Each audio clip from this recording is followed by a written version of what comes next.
preparing the stream to go live. And then I'll record this here in a second. Just like last time, we can talk. My glasses are totally glaring up, but you know what? I don't care. It says we're live on YouTube, which is nice. Yes, it does.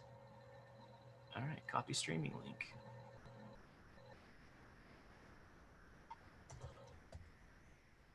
And all right, posting that. I just tag you in a thing, so do with that what you will. And recording. All right.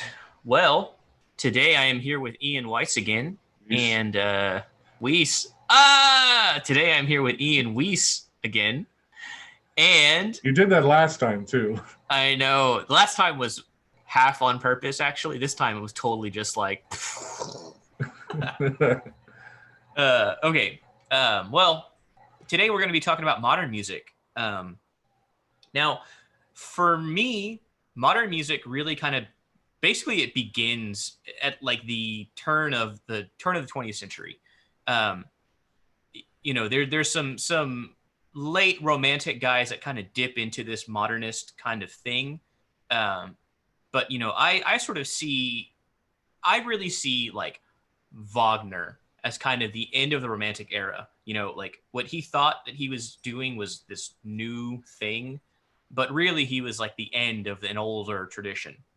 And I see like everyone that kind of comes after Wagner until about 1905, 1910, those guys are kind of like these bridge figures into this modernist world.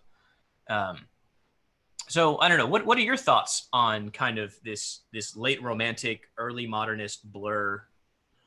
Well, I think along the same lines, although there's a very big distinction that I find that has to be made with all this. Wagner, I would say, is the end of tonality. As I'm sure a couple people understand that from the infamous Tristan chord, we suddenly have the idea of a strong centric pitch being dismissed, even though it's still a piece of tonal music necessarily. It's still at the end of Tristan it resolves to A. Right. But it's like, after what, like 5 hours or something, you finally get a tonic chord. Yeah, along those lines, it's welcome to Wagner, everybody. Right.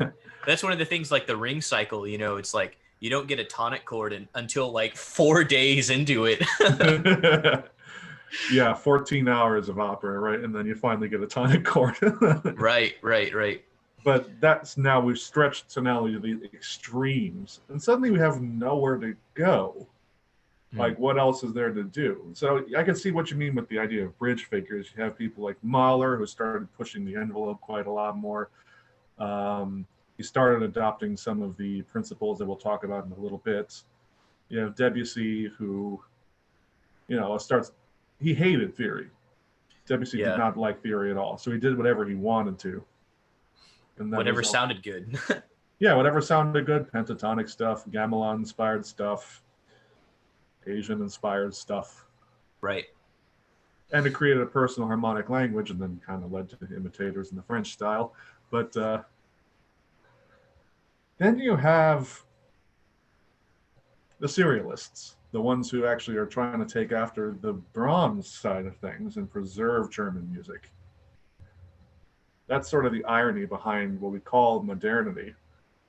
It was an attempt to preserve high German tradition by introducing something that could not be replicated necessarily as easily. Yeah, that is true. That's like in a way, it's like all of these, like the expressionist movement that was created by Schoenberg was a really conservative movement in a way, because they were trying to keep these sort of like classical ideas, the idea of form and theme was really important to the expressionists. Yes, but it was also then a distinctly German language. Right. Yeah, the sort of it always seems that the the German composers, like even all the way back to Bach, they followed the rules. That was like the thing about the German style, was that it was there was an order to it, and it unfolded in a certain way, and you sort of knew how to do the equation. And that's kind of how it's always sort of been with the German composers, especially in like the classical era. Form took on a whole new meaning, and then like Beethoven kind of ruins that for everybody, and then everyone sort of says like, oh, well, if Beethoven did it, why can't I? And then they just kind of keep pushing the rules, right, and so on fudging and them a so little forth, bit. and so on and so forth. Then with some simplifications in there, we end up with Brahms and Wagner.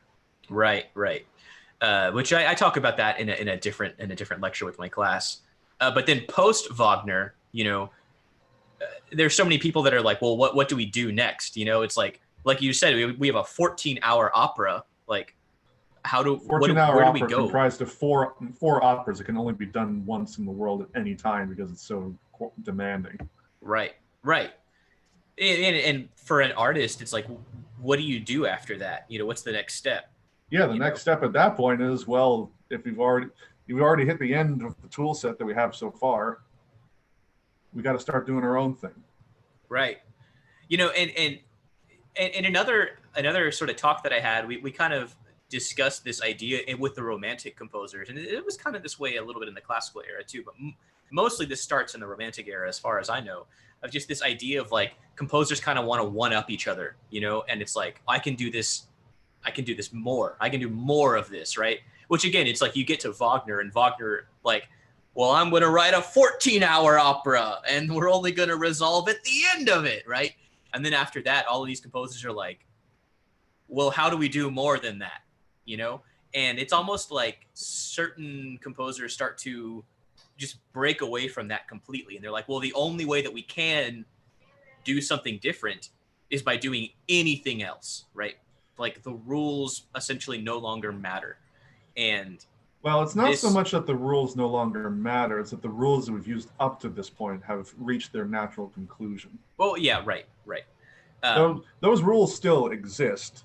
Like I know you would talk about this later with your class, but Stravinsky returns to those rules. Of course. In neoclassicism. But we have suddenly a breaking point of, as you said, well, what do we do now? We've hit the capacity for these rules that we know so far. Right. That's when dissonance starts becoming people's best friend. Exactly. Which, one of the things that I find really interesting is that Debussy's contemporaries, they felt that his music was highly dissonant, but to our ears, it sounds so pleasing, Yeah, it's very lush. Yeah. Debussy and Ravel alike. Exactly. Yeah, both of them. It's lush is a good word for it. It's that impressionist style. It's really like glassy in a way, and there's just a lot of like. To me, it's always been more like a stained glass window or something, or like that's a bad word for it. Like it probably just something that's real fragile. Like impressionist music reminds me of something that's really fragile, and you say maybe like a wine glass. Maybe a wine glass, yeah. Just the impressionist style in general, it always seemed really fragile. That like anything could just shatter it.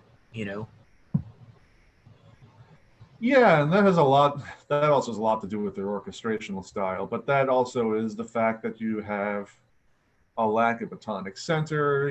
I mean, actually, Debussy is atonal. If you want to go by the purest definition of atonal, Debussy doesn't have a 5/1 motion.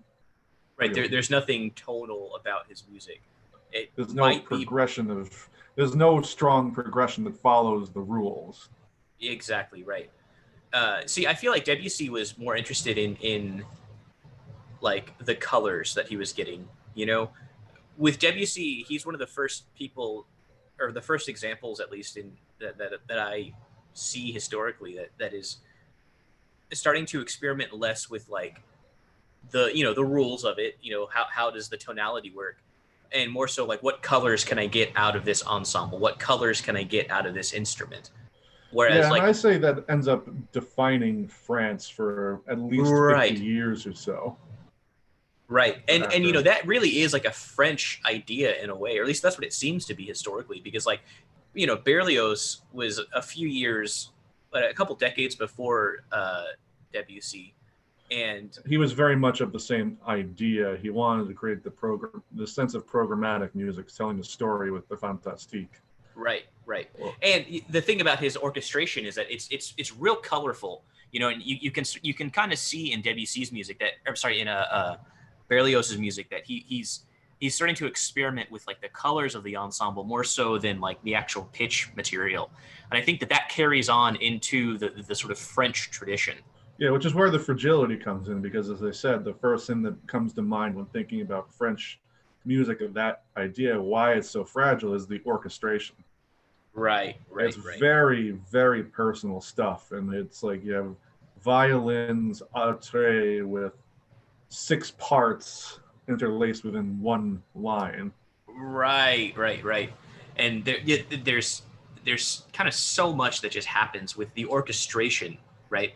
And for my class, like the orchestration of all this stuff really sort of meaning like what is playing at what point, like what instrument is playing what parts, you know, what sounds the orchestra is actually achieving, you know. Yeah, what combination of instruments are playing one line? Right. And, you know, famously, Berlioz, the French composer, is one of the first to write an orchestration book, right? Or at least his book becomes one of the most famous ones. Yes, it is very laced with his own opinion on things. Of course. I've never seen somebody lambast the cornets that much. And then promptly use them himself. Right. He had very strong feelings about sounds, you know, very strong feelings about sounds. And he also had very strong feelings about the composers around him. Oh, sure. Right. That is very true. So, you know, that kind of brings us into into Debussy, you know. And Debussy mostly wrote for piano. However, Debussy's string quartet is one of my favorite pieces, hands down. Yeah, it is very nice. Although I actually tend personally, everybody's heard the Debussy piano music. I tend to like his orchestral music a little more. Sure. Just because we get the opportunity to really hear his orchestrational chops and what he's trying to do on the piano really for real. Right. Yet again, with the orchestra, there's just so much more colors that he has access to that he utilizes, I think, very, very well. I love that string quartet, man. I can't get enough of it. I was actually listening to it yesterday and just kind of like on repeat, you know, and I got to the end of it and it was like, and then it started over again. And I was like, yes. It's funny too, or like just to listen to different groups interpret that piece differently. The Emerson Quartet has a really good recording of it, but I actually really like the Juilliard. Was it the what are their quartet? The Axiom? Is that it? The Juilliard Quartet?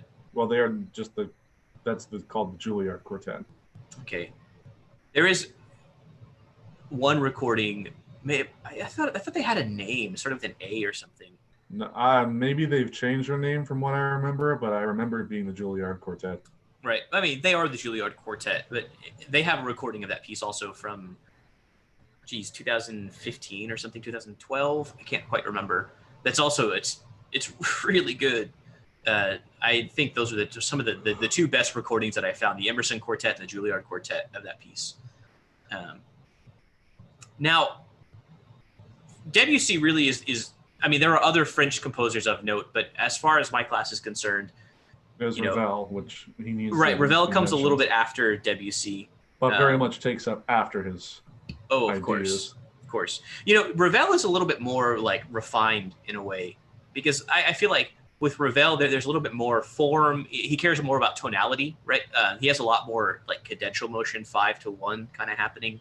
Yeah, but it's still not tonal necessarily. Oh, sure. Right. He just has more tonal implications than Debussy does. And, you know, while Debussy didn't really care about theory, I feel like Ravel did care about theory. Again, also Ravel cared extensively about orchestration in theory. Sure. Half of what makes Ravel is his orchestrations. No, I totally agree.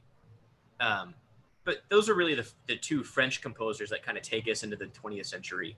The German composers are a little bit This is where different. it gets interesting. Yeah, like you get Mahler and Strauss, but then after them, you get this guy Schoenberg, right?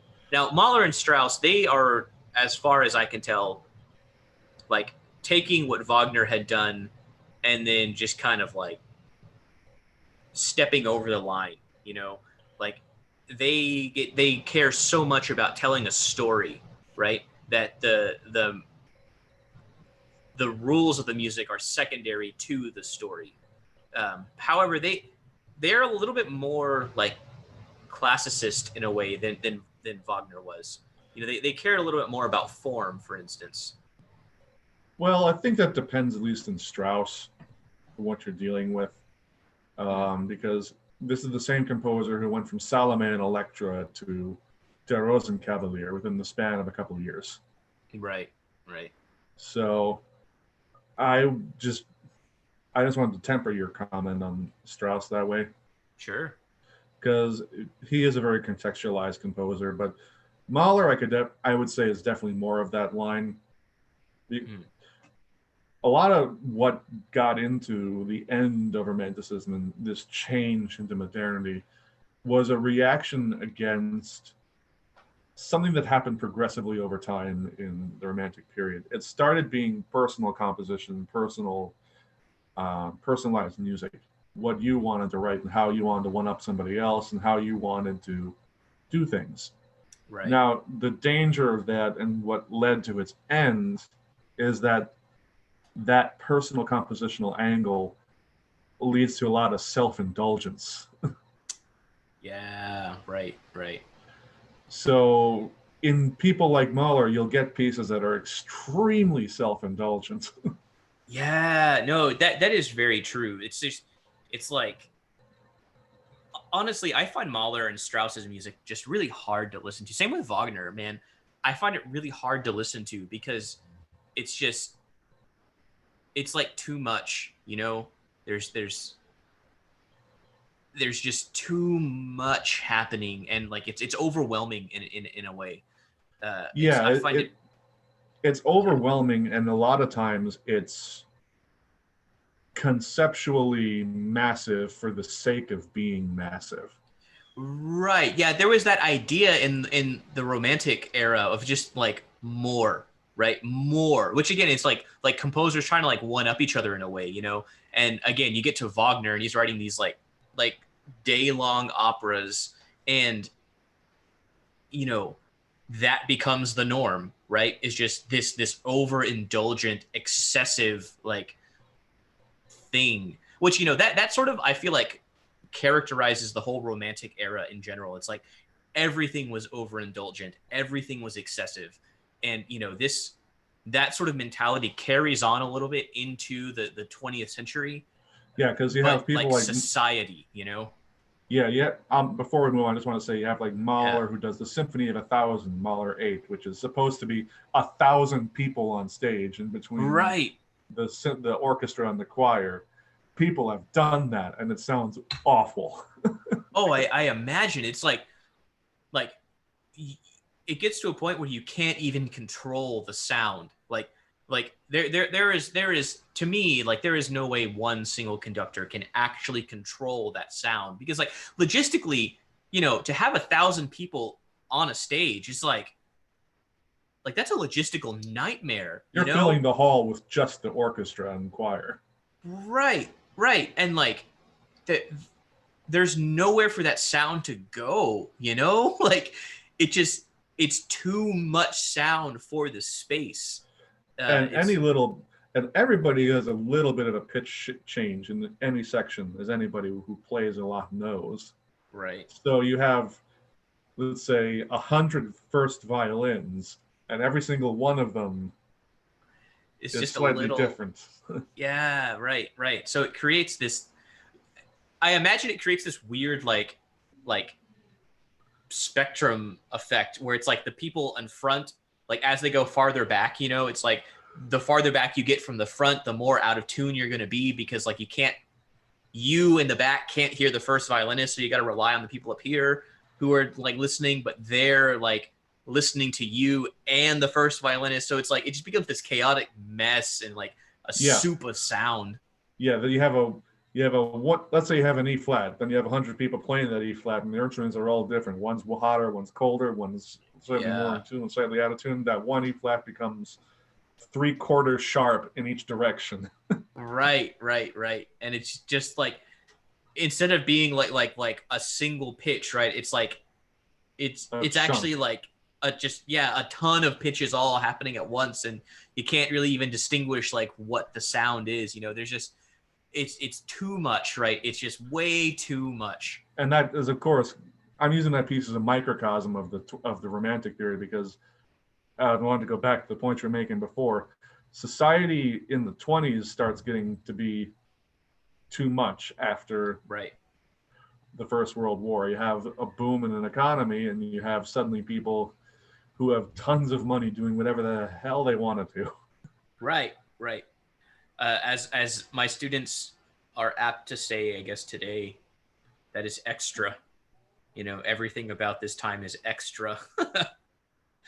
I guess I'm a little on the older generation side. I'm not sure exactly what that means, but yeah, I mean, it means it's excessive. It's overwhelming. It's just overbearing. At least they're not calling it bougie. Then I hate that term. Yeah, right. I feel like bougie has gone a little out of. It's still there. I still hear it sometimes, but it's a little less favorable today, I guess.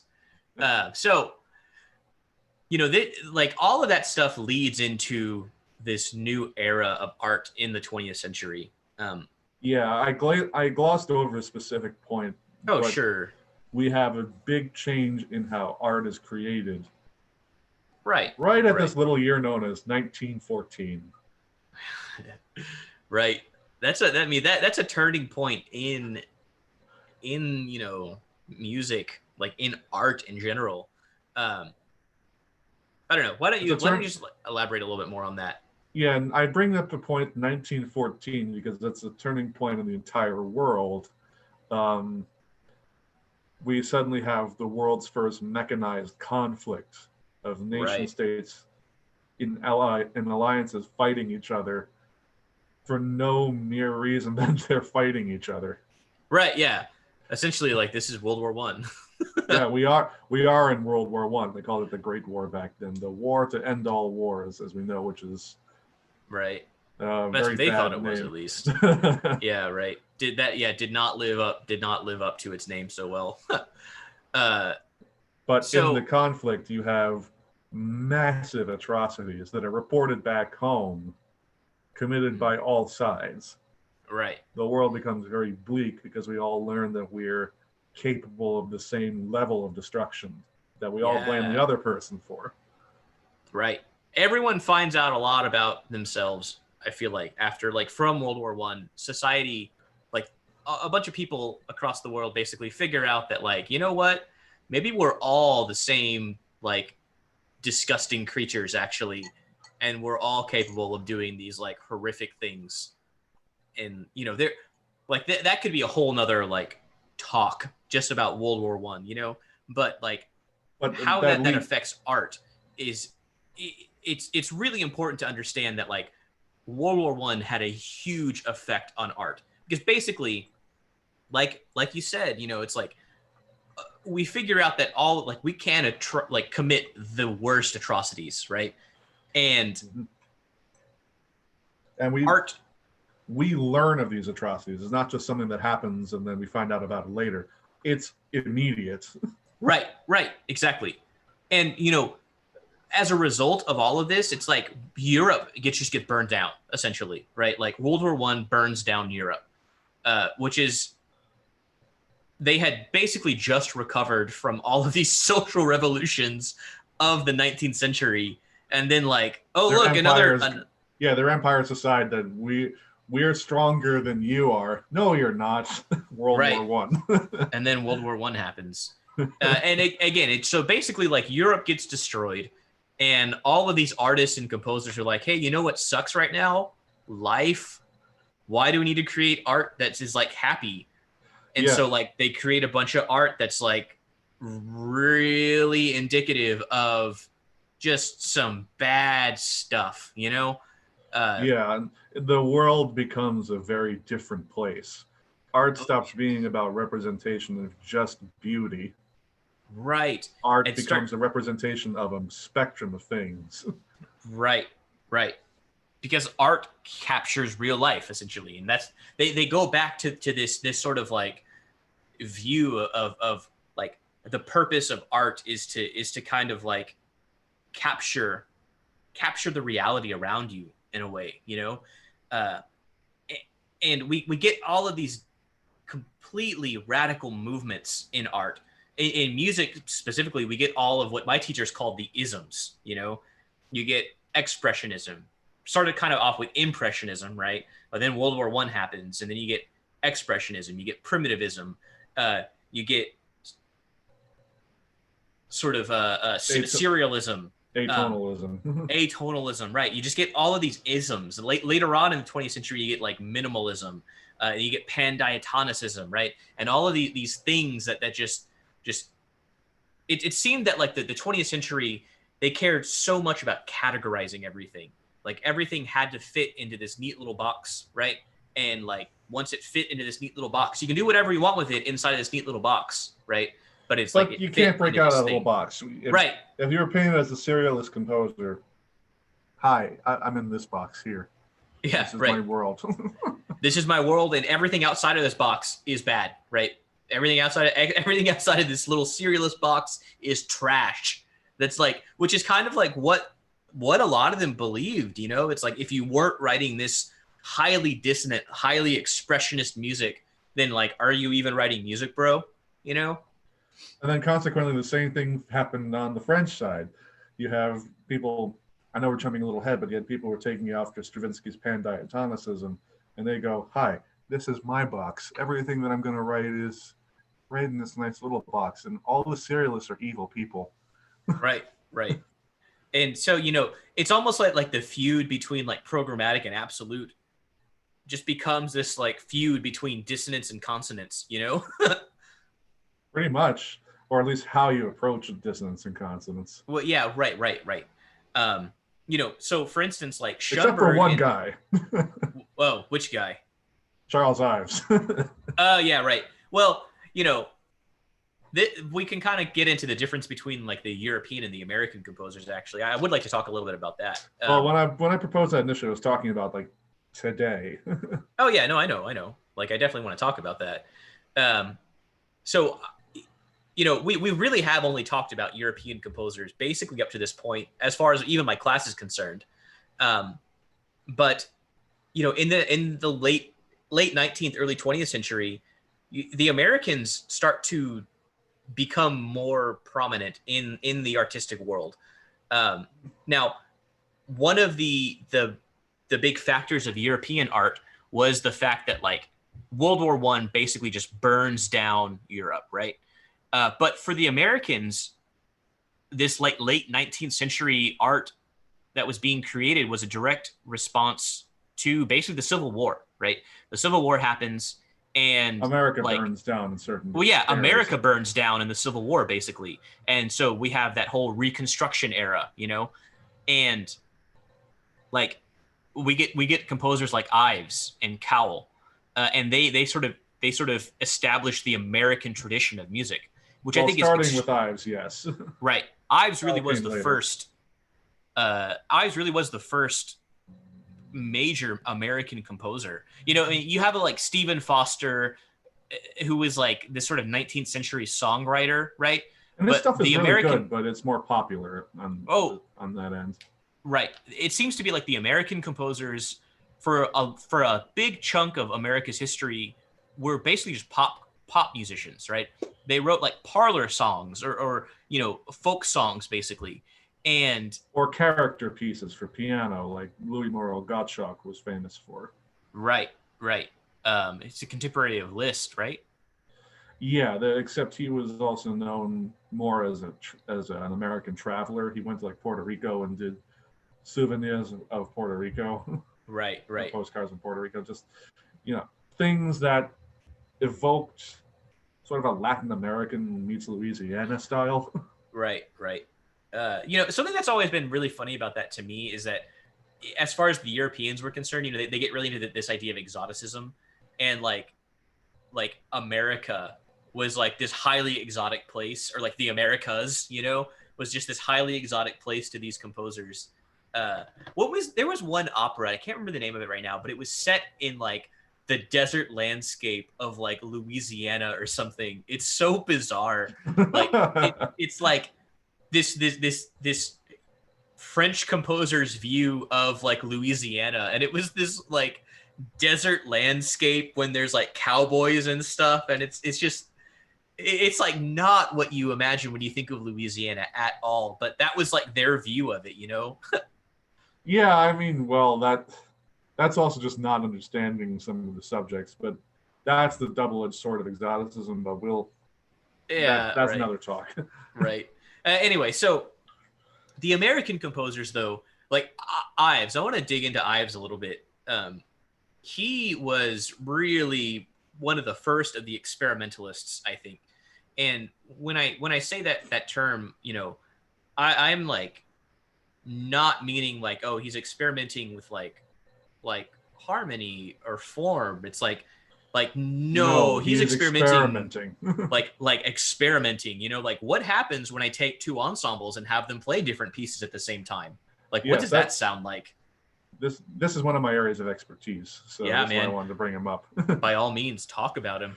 Yeah, so Charles Ives, as some people may or may not know, was born in Danbury, Connecticut. So, not too far from where I am, not right. Ridiculous amount of distance away from Texas. If you want to come up this way, you can actually visit his birthplace. Yeah. So one of these rare situations, you can visit an American composer, right, where it's from. Anyway, his father was George Ives, the bandmaster in Danbury, Connecticut, and a very apt experimentalist. So he learned a lot of what he wanted to do from his father, who would build a quarter tone piano in his family's living room by stacking them on top of each other, tuning wine glasses into quarter tones and having them play by licking their finger doing that. Yeah. Or did Ives have perfect pitch? If he didn't, he certainly developed it, because his father would have him sing, let's say, Columbia Gem of the Ocean in B flat while he played it in G. Yeah. So, in a way, it's like that's really similar to what Bach did to his sons, like by having them play like fugues in different keys in all of their limbs, and like this hand plays it in G, this hand plays it in A, and your left foot plays it in B, and just kind of like having all of these different things happening at once, which then of course manifests later on in his music after he graduates, particularly from Yale. Right. That is something.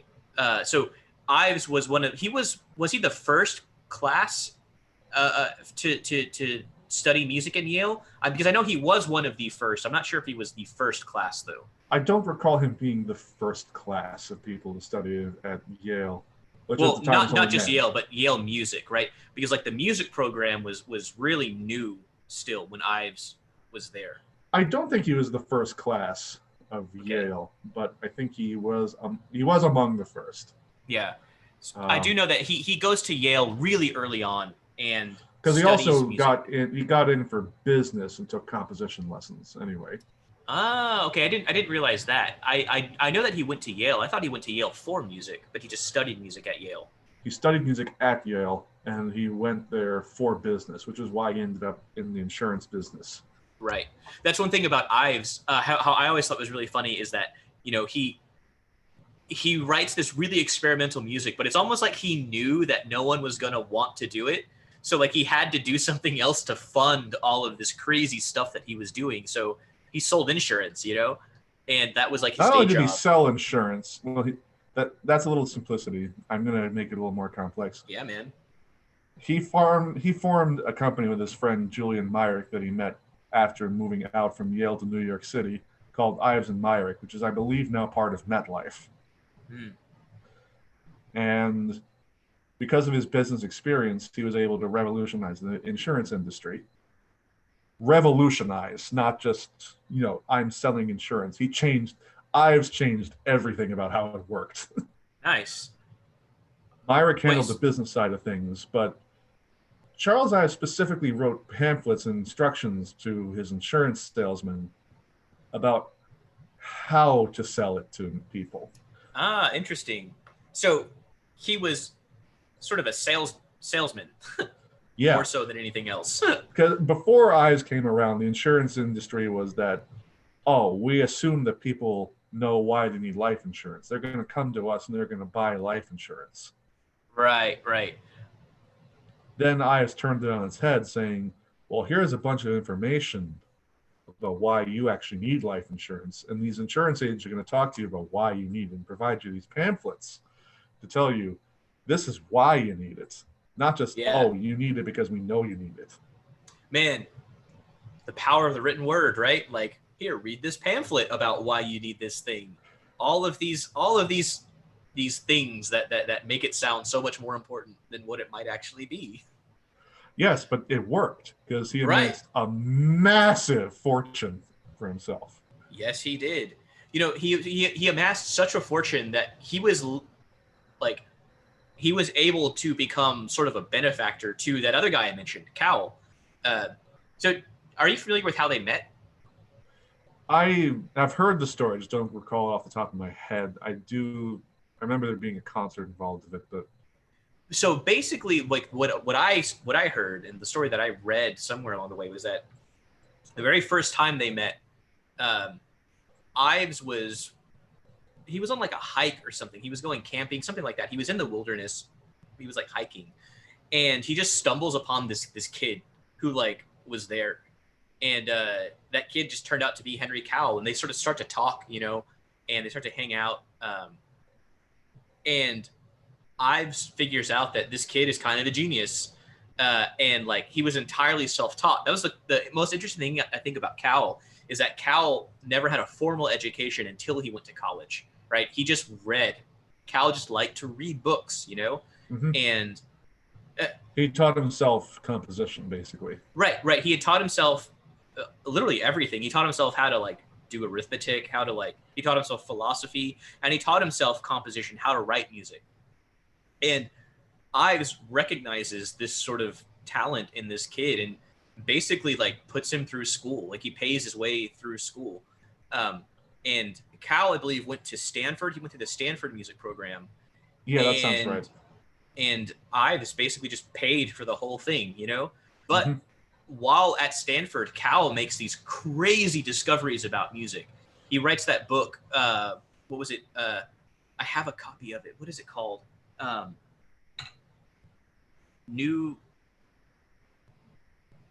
Something about new music something or is that the book of all the people writing on other people? No, that's the musical lexicon of invective by Slonimsky, I think. Hang on, let's see. Cowell book. Henry Cowell. Whoops, not Henry Vowell. Henry Cowell. Book. New musical resources. That's it. New musical resources.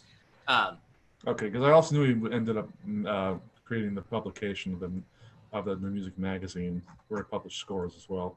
Right.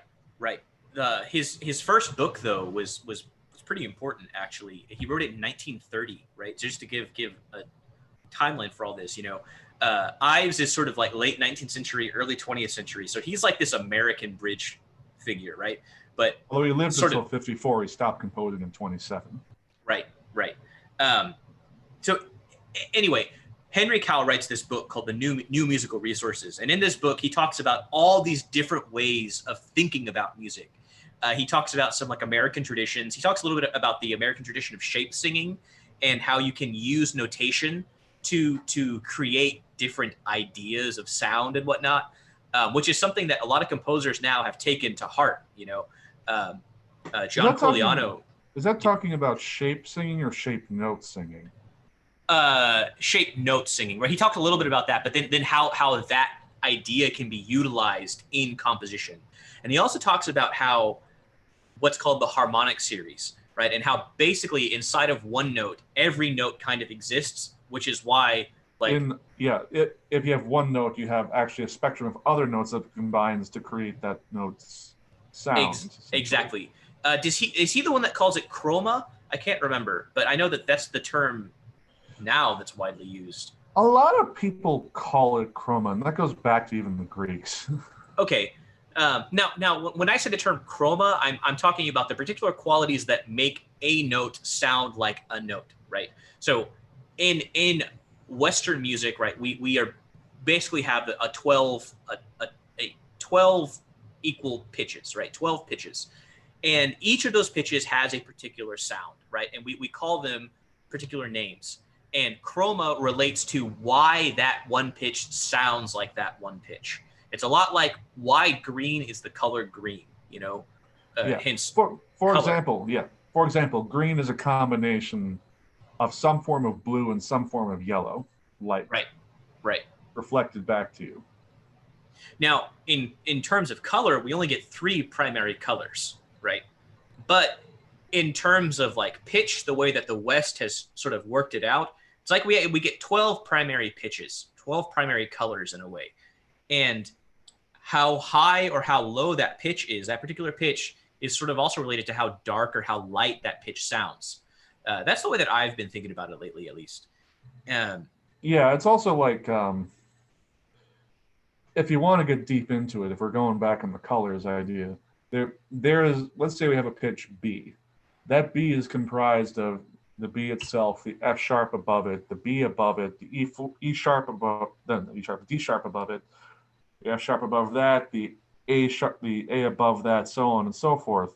Right. And whatever is happening in that spectrum determines what kind of color that note is. Right. So you could have blue, or you could, let's say, have phthalo blue, titanium blue, midnight blue, and something like that. Navy blue, right? There's all those different types of blue, right? And they all have the quality of blue, but they're different shades of blue. Much like B at the very bottom of the keyboard has the quality of a really low B, right? And then all the other Bs have that same quality, but there's just different shades of that B as you go up, right? They just get brighter as they go up. Now, I don't want to get too much onto this like color aspect, but Cal is sort of one of the first guys that I know of to really go in depth into that concept. Now, I'm sure that people had been talking about this before, but I feel like Cal was one of the first ones to really sort of talk about it and why it's significant.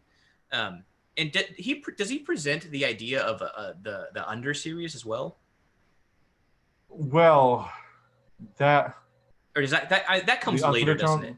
The Undertone series, well, that's always been around since Rameau, but it's been sort of dismissed.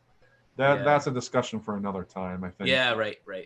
That honestly, the Undertone series is something that I don't quite know enough about to actually really talk about it. I just know that it's a tool. If you go back and read Rameau's treatise, yeah, you'll find out that he talks about something called what he calls them the implied fundamental of something like that. Sure.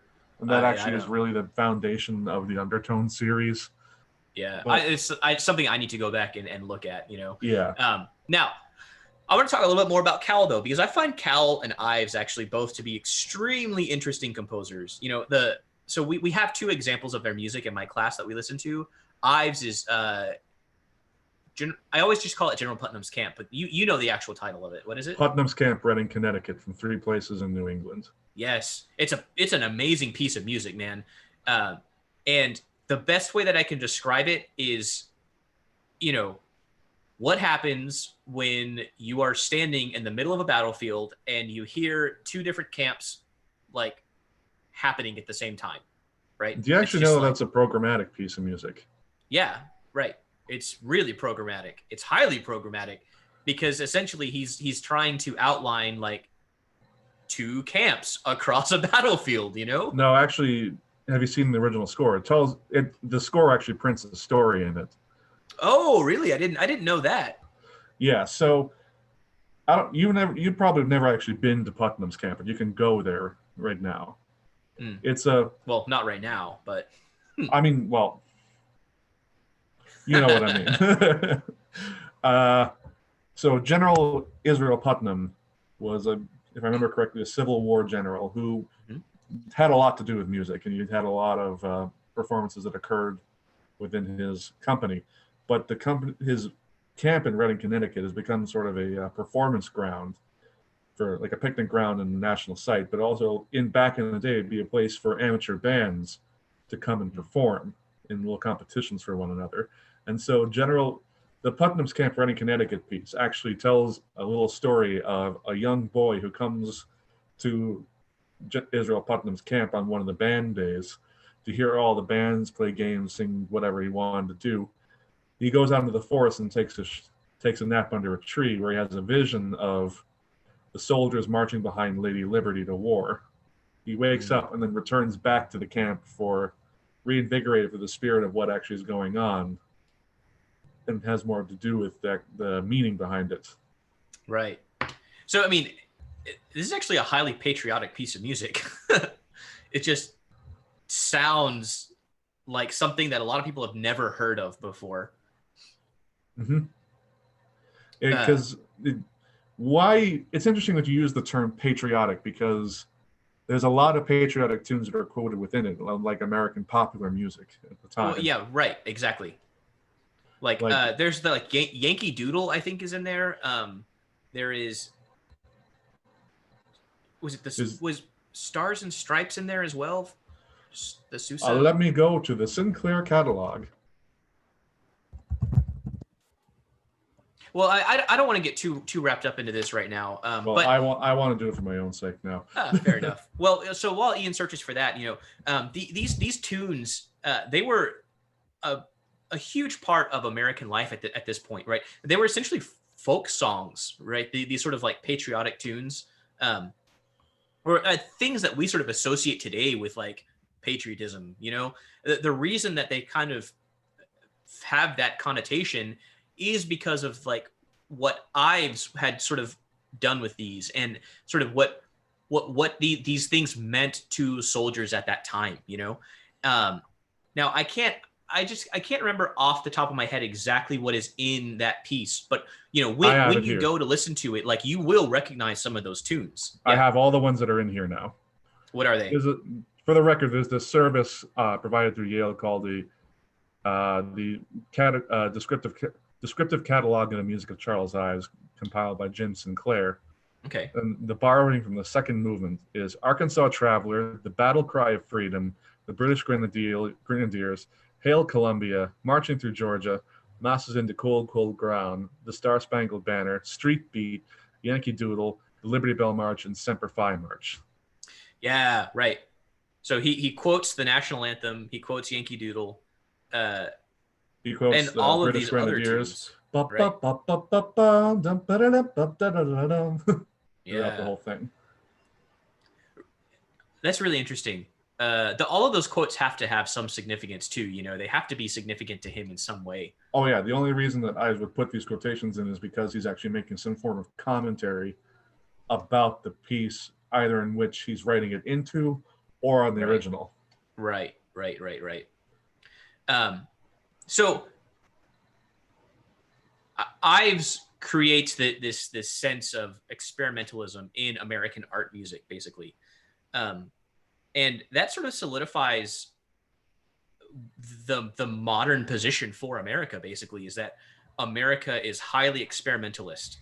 And, that leads into Cowell, right? And Cowell creates like pieces like the Banshee, for instance. And the Banshee, that's the one you're talking about in class. Right. The Banshee is the one we're talking about in class. It's kind of a horrifying piece of music if you're not prepared for it. But essentially, it's for a solo piano, right? And all the pianist does is play inside the piano by like raking their fingers across the strings, and it creates this very eerie sound. And Cowell calls it the Banshee. Do you want to illuminate us on what a Banshee is?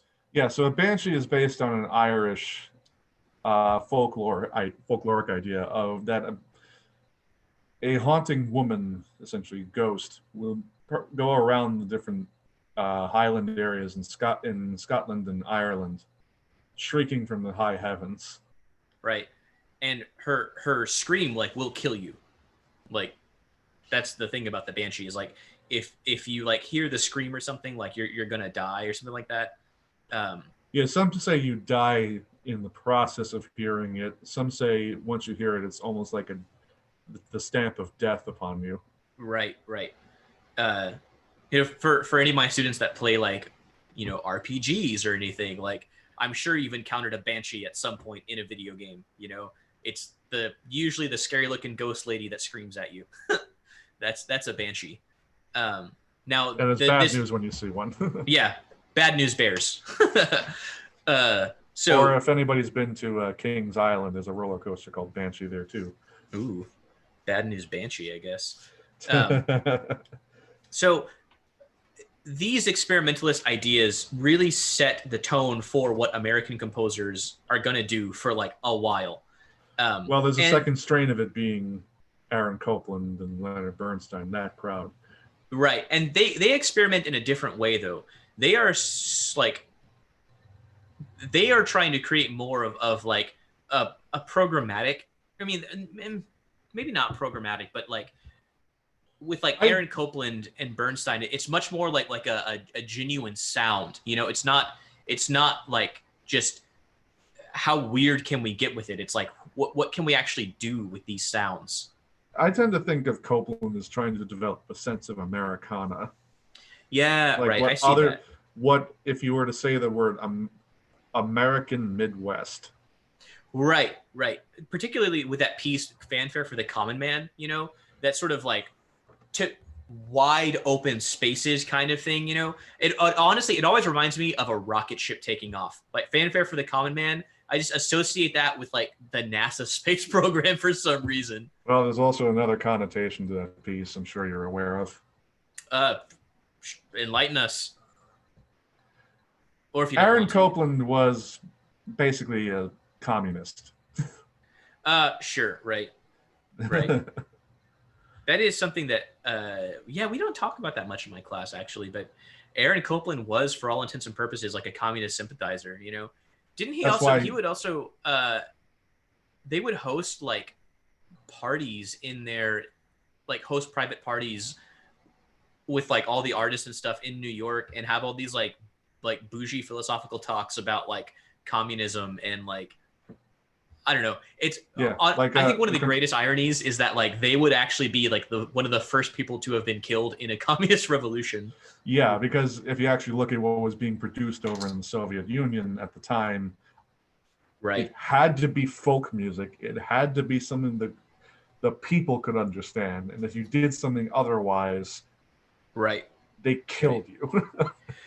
Well, that was something that I wanted to talk about, but we didn't quite get to it. I know you got to leave here soon. We can talk about it briefly because this is actually kind of important. Yeah, I agree. So give us a little bit about Shostakovich then. Yeah, so Shostakovich, alongside another composer you might have heard of, Prokofiev, were members of the USSR. They lived in Russia, and they were under the thumb of the Soviet Union, particularly Stalin in that time. Yep. In those days, you had to conform to the party's wishes in which you composed. Or else. Yeah, or else they just carted you off and you were erased from pictures and you never existed. Yeah, right. Or, I mean, not just you, they and might just family. Kill your family. Like that was one of with Shostakovich, they kept him in line by threatening his family, Yeah, he always had made sure that he had a briefcase ready to go. Yeah, right. Because just in case. Yeah, there was after he premiered an opera known as The Lady Macbeth of Mtsensk. Yeah. He was going to be carted off to the Gulag where he was going to be shot. Right. The only reason that he didn't have that happen to him was because the guy who was supposed to cart him off was sent away to the Gulag instead. So his manifests of people he was supposed to send to the Gulags went missing. Wow. Talk about a coincidence, you know? Yeah, so when you hear the music of Shostakovich, you're going to hear bits and pieces of what's known as Soviet realism, which is what we were talking about before. Yeah, I think one of the greatest ironies of that term, you know, Soviet realism, right? It's the idea that you had to conform to the Soviet idea of what was real. Yeah, for example, there's some very, very famous and strange paintings that came out of the Soviet Union, where you Yeah. have all the happy farmers tilling the fields with rainbows and sunshine while Stalin is holding the young baby girl up to the sunlight. Right. In reality, all of those farmers were literally being starved, like literally being starved. And the artist, if he didn't paint that, they would They would summarily shoot paint you. the canvas with his blood. Right. Same thing with Shostakovich, right? They would threaten you, kill your family, and then take you off to the Gulag. And it's like mid 20th century communism. Real communism.